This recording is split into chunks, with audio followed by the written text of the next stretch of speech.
ಮಂತ್ರಿ mall ಹಾದಿ ಹಿಡಿದ ಬಳ್ಳಾರಿಯ ಎಸ್ಎಲ್ಎನ್ ಮಾಲ್. ಬೆಂಗಳೂರು ಅಷ್ಟೇ ಅಲ್ಲ, ಬಳ್ಳಾರಿಯಲ್ಲೂ ಕೂಡ ಈ ಒಂದು ತೆರಿಗೆ ಕನ್ನ ನಡೀತಾ ಇದೆ. 4 ವರ್ಷದಿಂದ ತೆರಿಗೆ ಕಟ್ಟದೆ ಕಳ್ಳಾಟ ಆಡ್ತಾ ಇದ್ದಾರೆ. ಮಂತ್ರಿ ಮಾಲ್ ಹಾದಿ ಹಿಡಿದ ಬಳ್ಳಾರಿಯ ಎಸ್ಎಲ್ಎನ್ ಮಾಲ್. ಬೆಂಗಳೂರಲ್ಲಿ ಅಷ್ಟೇ ಅಲ್ಲ, ಬಳ್ಳಾರಿಯಲ್ಲೂ ಕೂಡ ಒಂದು ತೆರಿಗೆ ಕನ್ನ ನಡೀತಾ ಇದೆ. 4 ವರ್ಷದಿಂದ ತೆರಿಗೆ ಕಟ್ಟದೆ ಕಳ್ಳಾಟ ಆಡ್ತಾ ಇದ್ದಾರೆ. 2.5 ಕೋಟಿ ತೆರಿಗೆ ಕಟ್ಟದಿದ್ದಕ್ಕೆ ಈಗ ಕ್ರಮವನ್ನ ಜರುಗಿಸಲಾಗಿದೆ. ಬಳ್ಳಾರಿಯ ಪ್ರತಿಷ್ಠಿತ ಎಸ್ಎಲ್ಎನ್ ಮಾಲ್ಗೆ ಬೀಗ ಜಡಿದ ಪಾಲಿಕೆ. ಮಹಾನಗರ ಪಾಲಿಕೆ ಅಧಿಕಾರಿಗಳಿಂದ ದಿಟ್ಟ ಕ್ರಮ. ಬಳ್ಳಾರಿ ನಗರದ ಸಂಗಮ್ ಸರ್ಕಲ್ ನಲ್ಲಿರುವ ಮಾಲ್ಗೆ ಸೀಲ್ ಮಾಡಲಾಗಿದೆ. ತೆರಿಗೆ ಹಿಂದಿನ ಬಾಕಿ ಬಡ್ಡಿ ಸೇರಿ 2.45 ಕೋಟಿ ಬಾಕಿ ಇದೆಯಂತೆ. 1 ವರ್ಷದ ಹಿಂದೆಯೂ ಎಸ್ಎಲ್ಎನ್ ಮಾಲ್ಗೆ ಬೀಗವನ್ನ ಜಡಿಯಲಾಗಿತ್ತು. ಆಗ 37 ಲಕ್ಷ ಪಾವತಿಸಿ ಉಳಿದ ಹಣದ ಪಾವತಿ ಸಮಯವನ್ನ ಕೇಳಿದ್ರು. ಮಾರ್ಚ್ ಅಂತ್ಯದ ಒಳಗೆ ತೆರಿಗೆ ಹಣ ಪಾವತಿಸದ ಹಿನ್ನೆಲೆ ನೋಟಿಸ್ ನೀಡಲಾಗಿದೆ. ನೋಟಿಸ್ ಬಳಿಕ ನಿನ್ನೆ ಮಾಲ್ಗೆ ಬೀಗ ಹಾಕಿದ್ದಾರೆ ಪಾಲಿಕೆ ಅಧಿಕಾರಿಗಳು. ಮಂತ್ರಿ ಮಾಲ್ ಹಾದಿಯನ್ನೀಗ ಬಳ್ಳಾರಿಯ ಎಸ್ಎಲ್ಎನ್ ಮಾಲ್ ಹಿಡಿದಿದೆ. ಬೆಂಗಳೂರಲ್ಲಿ ಅಷ್ಟೇ ಅಲ್ಲ, ಬಳ್ಳಾರಿಯಲ್ಲೂ ಕೂಡ ಒಂದು ತೆರಿಗೆ ಕನ್ನ ನಡೀತಾ ಇದೆ. ತೆರಿಗೆ ಬಾಕಿ ಉಳಿಸಿಕೊಂಡಿದ್ದ ನಗರದ ಸಂಗಮ ವೃತ್ತದಲ್ಲಿರುವಂತಹ ಒಂದು ಎಸ್ಎಲ್ಎನ್ ಮಾಲ್ಗೆ ಈಗ ಮಹಾನಗರ ಪಾಲಿಕೆ ಅಧಿಕಾರಿಗಳು ಬೀಗ ಹಾಕಿದ್ದಾರೆ. ಕಳೆದ 4 ವರ್ಷಗಳಿಂದ ತೆರಿಗೆ ಹಣ ಪಾವತಿಸಿರಲಿಲ್ವಂತೆ. 2.70 ಕೋಟಿಗೂ ಅಧಿಕ ತೆರಿಗೆ ಹಣ ಬಾಕಿ ಇತ್ತು. ಈ ಸಂಬಂಧ ಈಗ ಆಲ್ರೆಡಿ ಅನೇಕ ಬಾರಿ ತಿಳಿಸಿದ್ದಾರೆ. ಮಾಲ್ನ ಮಾಲೀಕರು ತೆರಿಗೆ ಹಣ ಮಾತ್ರ ಕಟ್ಟಿರಲಿಲ್ಲ, ನೋಟಿಸ್ಗೆ ಸ್ಪಂದಿಸಿರಲಿಲ್ಲ ಕೂಡ. ಹಾಗಾಗಿ ಈಗ ಸದ್ಯಕ್ಕೆ ಮಾಲ್ಗೆ ಬೀಗವನ್ನ ಹಾಕಲಾಗಿದೆ. ಇನ್ನು ಕಳೆದ ವರ್ಷವೂ ಕೂಡ ತೆರಿಗೆ ಪಾವತಿಸದ ಹಿನ್ನೆಲೆಯಲ್ಲಿ ಮಾಲ್ನ ಒಂದು ಸಿನಿಮಾ ಥಿಯೇಟರ್ ಏನಿದೆ, ಆ ಒಂದು ಸಿನಿಮಾ ಥಿಯೇಟರ್ಗೆ ಬೀಗ ಜಡಿಯಲಾಗಿತ್ತು. ಬಳಿಕ ಒಂದಷ್ಟು ತೆರಿಗೆ ನೀಡಿ ಉಳಿದ ಮೊತ್ತವನ್ನು ಪಾವತಿಸೋದಾಗಿ ಮಾಲ್ನ ಮಾಲೀಕರು ತಿಳಿಸಿದ್ರು. ಆದ್ರೆ ಅದಾದ ಬಳಿಕ ತೆರಿಗೆ ಕಟ್ಟಬೇಕಲ್ಲ, ತೆರಿಗೆನೇ ಕಟ್ಟಲಿಲ್ಲ. ತೆರಿಗೆ ಕಟ್ಟುವ ಸಂಬಂಧ 3 ನೋಟಿಸ್ ನೀಡಿದ್ರು ಕೂಡ ಪ್ರತಿಕ್ರಿಯೆ ಕೊಡ್ಲಿಲ್ವಂತೆ. ಈ ವರ್ಷ ಮಾರ್ಚ್ ತಿಂಗಳು ಪೂರ್ಣಗೊಂಡ್ರು ತೆರಿಗೆ ಪಾವತಿಸದ ಹಿನ್ನೆಲೆಯಲ್ಲಿ ಮಾಲ್ಗೆ ಈಗ ಬೀಗವನ್ನ ಹಾಕಲಾಗಿದೆ. ಇನ್ನು ಪಾಲಿಕೆಗೆ ತೆರಿಗೆ ಕಟ್ಟರೆ ಬಾಕಿ ಉಳಿಸಿಕೊಂಡಿರುವವರ ವಿರುದ್ಧ ಈಗ ಕ್ರಮವನ್ನು ಜರುಗಿಸಲು ಪಾಲಿಕೆ ಅಧಿಕಾರಿಗಳು ನಿರ್ಧಾರ ಮಾಡಿಕೊಂಡಿದ್ದಾರೆ. ಇನ್ನು ಮುಂದೆ ಬೀಗ ಜಡಿಯುವ ಕಾರ್ಯಕ್ಕೆ ಚಾಲನೆ ಸಿಗಲಿದೆ. ನಗರದ ಅನೇಕರು ಪಾಲಿಕೆಗೆ ಕಟ್ಟಬೇಕಾದಂತಹ ಕೋಟ್ಯಾಂತರ ರೂಪಾಯಿಗಳ ತೆರಿಗೆ ಹಣವನ್ನ ಬಾಕಿ ಉಳಿಸಿಕೊಂಡಿದ್ದಾರೆ. ಉಳಿದವರಿಗೂ ಕೂಡ ಬಿಸಿ ಮುಟ್ಟಿಸಲು ಕ್ರಮವನ್ನ ವಹಿಸಲಾಗುತ್ತೆ ಅಂತ ಸದ್ಯಕ್ಕೆ ಪಾಲಿಕೆ ಅಧಿಕಾರಿಗಳು ತಿಳಿಸ್ತಾ ಇದ್ದಾರೆ. ಆದ್ರೆ ಎಷ್ಟರ ಮಟ್ಟಿಗೆ ಈ ಒಂದು ನಿಯಮವನ್ನ ಪಾಲನೆ ಮಾಡ್ತಾರೆ ಎಂದು ಕೂಡ ನೋಡ್ಬೇಕಾಗತ್ತೆ. ಜೊತೆಗೆ ಮಾಲ್ಗೆ ಬೀಗ ಹಾಕದಂತೆ ಏನಾದ್ರೂ ರಾಜಕೀಯ ಒತ್ತಡ ಏನಾದ್ರೂ ಇತ್ತಾ?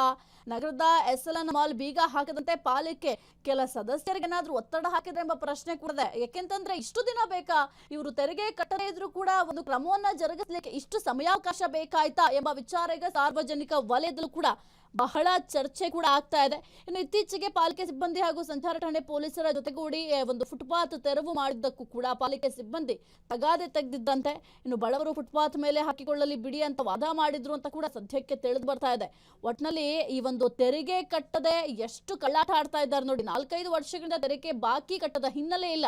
ಸದ್ಯಕ್ಕೀಗ ಎಸ್ಎಲ್ಎನ್ ಮಾಲ್ಗೆ ಬೀಗವನ್ನ ಹಾಕಲಾಗಿದೆ. ಮತ್ತೊಂದು ನೋಟಿಸ್ ಕೂಡ ನೀಡಲಾಗುತ್ತಂತೆ. ಅದಕ್ಕೂ ಸ್ಪಂದಿಸದೆ ಹೋದ್ರೆ ಮುಂದಿನ ಹಂತದ ಕ್ರಮವನ್ನ ಜರುಗಿಸಲಾಗುತ್ತೆ. ಮುಂದಿನ ಹಂತದ ಕ್ರಮ ಯಾವ ರೀತಿ ಇರುತ್ತೆ ಅಂತಂದ್ರೆ, ಒಂದು ವೇಳೆ ಹರಾಜು ಪ್ರಕ್ರಿಯೆ ನಡೆಸಬಹುದು.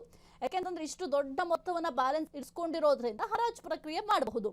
ಆದ್ರೆ ಮಾಲೀಕರು ಏನಾದ್ರು ರೆಸ್ಪಾನ್ಸ್ ಮಾಡ್ತಾರ ಅಥವಾ ಮತ್ತೆ ಏನಾದ್ರು ಸ್ವಲ್ಪ ಹಣವನ್ನ ಕಟ್ಟಿ ಒಂದು ಎಸ್ಎಲ್ಎನ್ ಮಾಲ್ ಓಪನ್ ಮಾಡ್ತಾರ ಅಂತ ನೋಡ್ಬೇಕಾಗುತ್ತೆ. ಈಗ ಅಧಿಕಾರಿಗಳು ಅಷ್ಟೇ, ನಾವು ಸಾಮಾನ್ಯವಾಗಿ ಈಗ ಯಾರಾದ್ರೂ ಸಾಮಾನ್ಯ ಜನರು ತೆರಿಗೆ ಕಟ್ಟಿಲ್ಲ ಅಂತಂದ್ರೆ ಅವರಿಗೆ ನೋಟಿಸ್ಗಳನ್ನ ಕೊಡ್ತಾರೆ, ಜೊತೆಗೆ ತಕ್ಷಣವೇ ಸೂಕ್ತ ರೀತಿಯ ಕ್ರಮವನ್ನ ಜರುಗಿಸ್ತಾರೆ. ಆದ್ರೆ ಈ ಒಂದು ಮಾಲ್ ವಿರುದ್ಧವಾಗಿ ಕ್ರಮ ಜರುಗಿಸ್ಲಿಕ್ಕೆ ಇಷ್ಟು ವರ್ಷ ಬೇಕಾಯ್ತಾ? 4 ವರ್ಷದಿಂದ ತೆರಿಗೆ ಕಟ್ಟಿಲ್ಲ ಅಂತಂದ್ರೆ ಯಾಕೆ ಸುಮ್ಮನಿದ್ರೆ ಅಷ್ಟು ವರ್ಷಗಳಿಂದ? ಈಗ ಕ್ರಮವನ್ನ ಜರುಗಿಸಿದ್ರೆ ಓಕೆ ಫೈನ್, ಆದ್ರೆ ಮೊದಲೇ ಯಾಕೆ ಕ್ರಮವನ್ನ ಜರುಗಿಸಿರ್ಲಿಲ್ಲ? ಮೊದಲೇ ಕ್ರಮ ಜರುಗಿಸ್ಲಿಕ್ಕೆ ಅಧಿಕಾರಿಗಳಿಗೆ ಸಾಧ್ಯ ಆಗ್ಲಿಲ್ವಾ? ಈ ಒಂದು ಪ್ರಶ್ನೆಗೆ ಅಧಿಕಾರಿಗಳು ಉತ್ತರ ಕೊಡ್ಬೇಕಾಗತ್ತೆ.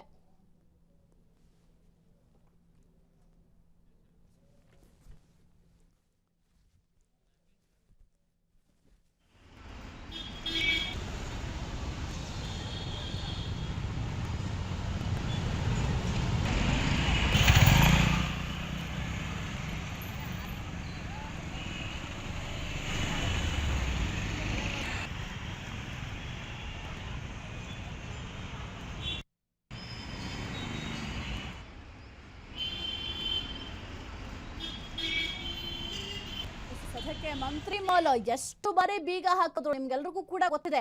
ಬರೀ ತೆರಿಗೆ ಕಟ್ಟಲಿಕ್ಕೆ ಬರೀ ಕಳ್ಳಾಟ ಆಡೋದಾಗಿತ್ತು ಮಂತ್ರಿ ಮಾಲ್. ಈಗ ಅದೇ ಹಾದಿಯನ್ನ ಈಗ ಬಳ್ಳಾರಿಯ ಎಸ್ಎಲ್ಎನ್ ಮಾಲ್ ಕೂಡ ಹಿಡಿದಿದೆ. ತೆರಿಗೆ ಕಟ್ಟಲಿಕ್ಕೆ ಕಳ್ಳಾಟ ಆಡ್ತಾ ಇದ್ದಾರೆ. 4 ವರ್ಷದಿಂದ ಇವರಿಗೆ ತೆರಿಗೆ ಕಟ್ಟಲಿಕ್ಕೆ ಸಾಧ್ಯ ಆಗ್ಲಿಲ್ವಾ? ಹಂಗಂದ್ರೆ ಒಂದು ಮಾಲ್ ನಲ್ಲಿ ಯಾವುದೇ ರೀತಿಯ ಲಾಭಗಳಾಗ್ತಾ ಇಲ್ವಾ ಇವ್ರಿಗೆ? ಯಾಕೆ ಇಷ್ಟೊಂದು ಕೇರ್ಲೆಸ್ ಮಾಡ್ತಾ ಇದ್ದಾರೆ? ಸರ್ಕಾರಕ್ಕೆ ಕಟ್ಟಬೇಕಾದಂತಹ ತೆರಿಗೆಯಲ್ಲೂ ಕೂಡ ಈ ರೀತಿ ಮೋಸ ಮಾಡ್ಲಿಕ್ಕೆ ಮುಂದಾಗ್ತಾರೆ, ತೆರಿಗೆ ಕಟ್ಟೋದಕ್ಕೂ ಕೂಡ ಕಳ್ಳಾಟ ಆಡ್ತಾರೆ ಅಂತಂದ್ರೆ ಅಧಿಕಾರಿಗಳು ಕಣ್ಮುಚ್ಕೊಂಡ್ ಕೂತಿರಾ 4 ವರ್ಷದಿಂದ? ಈಗ ಎಚ್ಚೆತ್ಕೊಂಡಿದ್ದೀರಾ? ಇಷ್ಟು ದಿನ ಬೇಕಾ ಈ ಒಂದು ಮಾಲ್ಗೆ ಬೀಗ ಹಾಕ್ಲಿಕ್ಕೆ? 4 ವರ್ಷ ಸಮಯಾವಕಾಶ ಬೇಕಾಯ್ತಾ? ಹಿಂದೆ ಕೂಡ ಒಂದ್ಸಲಿ ಬೀಗ ಹಾಕಿದ್ರಂತೆ, ಅಂದ್ರೆ 1 ವರ್ಷದ ಹಿಂದೆ ಈ ಒಂದು SLN ಮಾಲ್ಗೆ ಬೀಗ ಹಾಕಿದ್ರಂತೆ. ಆಗ 37 ಲಕ್ಷ ಪಾವತಿ ಮಾಡಿದ್ರಂತೆ. ಉಳಿದ ಹಣ ಪಾವತಿ ಮಾಡ್ಲಿಕ್ಕೆ ಸಮಯ ಕೇಳಿದ್ರಂತೆ. ಸಮಯ ಕೇಳಾದ್ಮೇಲೆ ಅವರು ಕೂಡ ಪಾವತಿ ಮಾಡ್ಬೇಕಾಗಿತ್ತು, ಮಾಡಿಲ್ಲ. ಈಗ ಬೀಗ ಹಾಕಿದ್ದಾರೆ. ಮಾರ್ಚ್ ಅಂತ್ಯದ ಒಳಗೆ ತೆರಿಗೆ ಹಣ ಪಾವತಿಸಿಲ್ಲ ಅಂತ ನೋಟಿಸ್ ಕೂಡ ಕೊಟ್ಟಿದ್ರಂತೆ. ನೋಟಿಸ್ಗೂ ಕೂಡ ಸರಿಯಾಗಿ ರೆಸ್ಪಾನ್ಸ್ ಮಾಡ್ಲಿಲ್ವಂತೆ. ಬರೀ ಈ ರೀತಿಯಾಗಿ ಕಳ್ಳಾಟ ಆಡಿದ್ರೆ ಜನಸಾಮಾನ್ಯರು ತೆರಿಗೆ ಕಟ್ತಾರೆ. ಇಂತಹ ದೊಡ್ಡ ದೊಡ್ಡ ಮಾಲ್ ಇರಿಸಿಕೊಂಡಿರುವಂತಹ ಮಾಲೀಕರಿಗೆ ತೆರಿಗೆ ಕಟ್ಟಲಿಕ್ಕೆ ಸಾಧ್ಯ ಆಗಲ್ಲ ಅಂತಂದ್ರೆ ಹೆಂಗೆ ಸಾಧ್ಯ? ಏನ್ ಮಾಡ್ತಾರೆ ಅಧಿಕಾರಿಗಳು ಅನ್ನೋ ಒಂದು ಮನಸ್ಥಿತಿಯಲ್ಲಿದ್ದಾರಾ?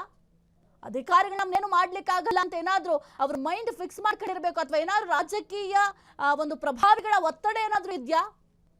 ಯಾಕೆ ಇಷ್ಟೊಂದು ಕೇರ್ಲೆಸ್ ಮಾಡ್ತಾ ಇದ್ದಾರೆ? ಸದ್ಯಕ್ಕೆ ಒಂದು ಮಾಲ್ಗೆ ಬೀಗವನ್ನ ಜಡಿಯಲಾಗಿದೆ. ಕ್ಷಣ ಕ್ಷಣದ ಸುದ್ದಿಗಳಿಗಾಗಿ ಫ್ರೀಡಂ ಟಿವಿ ಸಬ್ಸ್ಕ್ರೈಬ್ ಮಾಡಿ, ಲೈಕ್ ಮಾಡಿ ಹಾಗೂ ಫಾಲೋ ಮಾಡಿ. ಹೊಸ ಸುದ್ದಿಗಳ ನೋಟಿಫಿಕೇಶನ್ಗಾಗಿ ಬೆಲ್ ಐಕಾನ್ ಮೇಲೆ ಕ್ಲಿಕ್ ಮಾಡಿ.